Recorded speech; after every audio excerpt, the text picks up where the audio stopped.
안녕하세요. 하늘꿈교회 제자반 2기 김인배입니다. 이런 영광스러운 자리에 서게 하여 주신 하나님 아버지께 영광과 감사를 올립니다. 저는 평생 동안 부족했던 믿음의 성장을 위해서 제가 제자훈련 지원서에 작성했던 지원 동기였습니다. 지금 생각해보면 이 말이 하나님께 드렸던 짧은 기도였습니다. 그리고 하나님께서 이 기도를 들어주셨습니다. 모태신앙이었던 저는 어릴 때부터 교회 다니기를 좋아하지 않았습니다. 성인이 돼서도 간혹 힘든 일이 있을 때나 기도하였고, 교회는 그저 종교 생활이었습니다. 결혼을 한 후에 가정과 회사가 안정되자 마음 한켠에 부족함이 느껴졌습니다. 그래서 가까운 교회로 나아가 등록하고 마치 믿음이 있는 것처럼 종교 생활을 하였습니다. 그러나 그때쯤 오히려 저에게 크나큰 고난이 찾아왔습니다. 그때 의지하고 붙잡아야 할 것은 오직 하나님뿐이었습니다. 오직 기도와 눈물로 지내면서 끝이 안 보이던 그 긴 고난의 시간이 지나고 나니까 한없이 작고 나약한 제 자신을 보게 되었습니다. 하나님께 가까이 가야 한다는 생각이 들어서 아내에게 이야기를 하고 함께 다니던 교회를 떠나서 주님께 가까이 갈 수 있는 교회를 찾아다녔습니다. 그러자 얼마 안 되는 시간에 하나님은 아내를 통해서 하늘꿈 교회로 인도하여 주셨습니다. 교회는 예배만 보고 서둘러 나오는 곳이었는데 저희 가족은 하늘꿈교회에서 전혀 다른 이끌림으로 즐겁게 교제하고 적극적으로 변하였습니다. 지금 되돌아서 보면 저의 의지도 아니고 아내의 의지도 아니었습니다. 그러면서 얼떨결에 제자훈련을 시작하게 되었습니다. 제자훈련을 잘 해내리라는 걱정과 두려움은 없었고, 리무진 택시의 뒷자리에 탄 듯한 편안함으로 시작을 하였습니다. 좀 이상했지만, 하지만 일상생활의 상황은 창업한 지 얼마 안 된 시기라 많이 힘들었습니다. 홀로서기를 시작하여 자금이 어려워지고 생활비마저 걱정하며 하루하루 걱정으로 매달려 턱걸이 하듯이 사업체를 운영했습니다. 매일 매주 롤러코스터를 타고 가는 날의 연속이었습니다. 회사 다닐 때는 제가 무엇이든지 잘할 수 있다고 생각했는데 알고 보니 아무것도 제 뜻대로 할 수 없다는 것을 깨달았습니다. 월요일부터는 롤러코스터, 금요일 저녁부터는 리무진 택시를 탄 느낌이었습니다. 저에게 정말 일주일에 한 번 공부하는 제자훈련이 아닌 삶 자체가 저는 제자훈련이었던 것 같습니다. 제자훈련을 시작하고 작은 방에서 책상을 치우고 큐티와 성경 암송, 예습을 매일 하기 시작했습니다.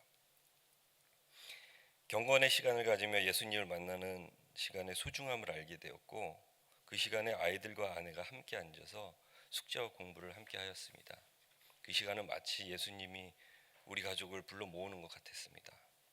기도를 하며 할수록 회개해야 하는 일들이 많아졌고, 그 중에서 제일 먼저 가족들에게 미안함이 생겨났습니다. 아내에게 미안함은 저의 고집과 독선이 얼마나 아내에게 상처를 주었는지 알게 하셨고, 큰아이 태희에게는 체벌과 호통으로 그릇된 교육이 아닌 기도로 양육함을 깨닫게 하셨습니다. 찬이에게는 친구같이 따스한 아버지의 사랑을 실천해야 한다는 깨달음도 생겨났습니다. 부모님께 또한 순종해야 된다는 것도 깨달았습니다. 지난 짧은 2019년에 저에게 크고 작은 많은 일들을 통해서 기도의 힘을 알려주셨습니다. 자주 많이 아프던 아내에게는 회복을 주시고, 사춘기로 힘들어하던 큰아이에게는 기독교 대안학교로 인도하여 주셨습니다. 즐겁게 성도들과 교제하는 아내와 힘든 주일 아침에 벌떡 일어나는 큰딸, 기도하는 둘째, 제가 아무리 노력해도 안 되는 이 모든 것을 하나님께서는 쉽게 하신다는 것을 알게 되었습니다. 모든 일들을 다 예비하시고 역사하신다는 확신을 갖게 되었습니다. 저에게 간절하게 기도하게 하셨고, 진실된 기도를 제자훈련 통해서 가르쳐 주셨던 것입니다. 고난의 끝은 없겠지만 고난이 올 때 무엇을 해야 하는지는 알게 되었습니다. 제자훈련 후반기로 접어들면서 저는 아침 출근 시간대에 항상 비슷한 기도를 합니다. 오늘도 주님 안에서 일하게 이라고 생각하며 말하게 하소서. 주님께서 주신 사업으로 큰 은혜 가운데 번창하게 하시고 존경받는 그리스도인이 되어 말씀을 전하는 기업의 리더가 되게 하소서. 그리고 그 모든 영광을 예수님께 올리는 예수님의 제자 되게 하소서. 그리고 가끔 그리고 새벽에 저를 깨우실 때 잠시 기도를 하게 된 변화도 생겨났습니다. 어느 날 새벽에 잠에서 깨는 동시에 제 머릿속에 고린도전서 13장 4절이라는 고 말하듯이 강하게 떠올랐습니다. 인생에서 처음으로 저에게 말씀을 주셨다는 확신으로 눈을 부비며 말씀을 찾아보았습니다. 사랑은 오래 참고 사랑은 온유하며 시기하지 아니하며 사랑은 자랑하지 아니하며 교만하지 아니하며.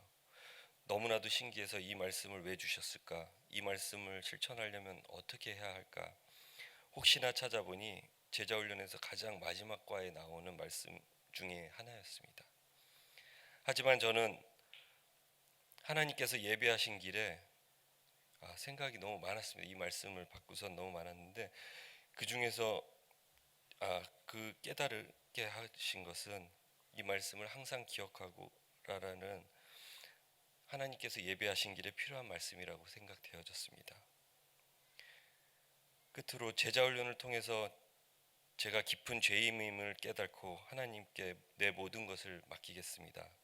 말씀 안에서 의를 행하는 그리스도인이 되며 항상 주님이 다스려 주시길 기도하는 제자가 되고자 합니다. 하나님 아버지, 이 부족한 저를 선택하시고 크신 사랑과 은혜 주셔서 감사합니다.